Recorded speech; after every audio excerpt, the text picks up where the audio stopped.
नमस्कार दर्शक बंधु आपण मानक स्वागत करुच्ची आज एक आउ गोटे नुआ वीडियो रे। तो जहाँकि काली प्रथम किस्तिर तृतीय प्रजा हिताधिकारी को बैंक अकाउंट को क्रेडिट होईची। तो जो माने भी सुभद्रा योजना रे तृतीय प्रजा टंका पाइले सेमानंकर जेतेबेले तांकर एप्रूव देखाउथिला तेणु जहाँकि प्रथम किस्तिर तृतीय प्रजा टंका मिलिला किंतु ए पर्यंत हिताधिकारी रहिछंती तांकर सबु डॉक्यूमेंट ठीक थाई मध्य एवं डीबीटी लिंक थाई मध्य टंका मिली नहीं। तो देखंतु दीर्घ दिन हैला आवेदन करी मध्य आपण पाई नाहंती सुभद्रा टंका। तो केउ कारण पई आपणकर अंडर प्रोसेस रहिछि। तो सही अंडर प्रोसेस को कौन कले क्लियर करि पारिबे आसंतु आज ए वीडियो रे जानिबा। तो तेणु वीडियोटी को स्किप न करी प्रथम रु शेष पर्यंत देखंतु। तो चैनल को प्रथम थर पई आसीथिबे चैनल टी को सब्सक्राइब करि देबे। तो देखंतु प्रथमे अंडर प्रोसेस सामना रे देखि पारुथिबे।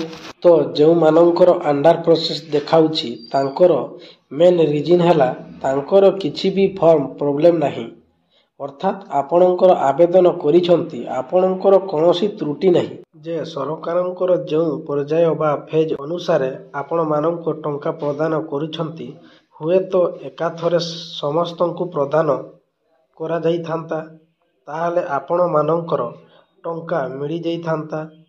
जेहेतु पर्यायर क्रम रे टंका आसुची तेणु प्रथम पर्यायर जेमिति आसिला द्वितीय पर्यायर पुणी आसिला काली मध्य तृतीय पर्यायर टंका आसिला। तेणु आपणकर जो नाटी आसी नाही ताहार मुख्य कारण हैला एहा हेउची पर्याय क्रम रे मिलुची किंतु एठी मध्य आपण मानकर डाउट थिबो जदि पर्याय क्रम रे मिलुची आपण मानकर परे जेउ माने आवेदन करिसंती सेमानंकु केमिति मिलिला। देखंतु सुभद्रा योजनार आरंभ ठारू वर्तमान पर्यंत जेउ परिवर्तन करा जाईची ता भिन्न समय रे आपण मानकर जेउ नियमर परिवर्तन करा जाउची एहार कोनोसी ताळमेळ रहु नै।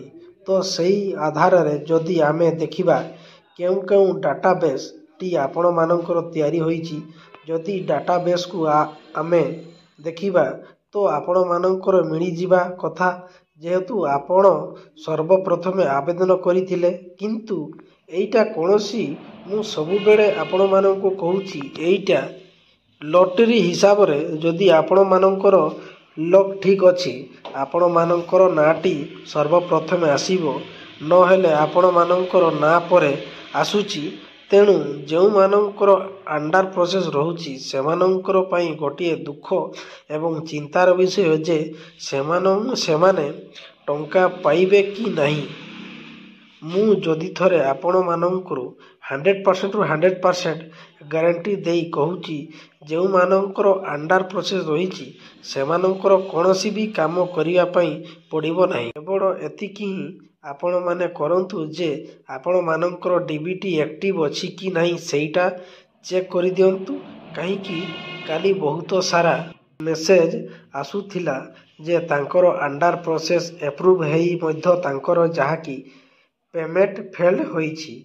मने रखंतु एप्रूव होईची किंतु पेमेंट तांकर जहाँकि फेल होईची यार कारण जहाँकि डीबीटी। तेणु डीबीटी आपण माने निहाती एक्टिव करंतु एवं जदिओ अंडर प्रोसेस रहिची कोनोसी भी काम आपण मानकर करिबा पई पड़िबो नाही।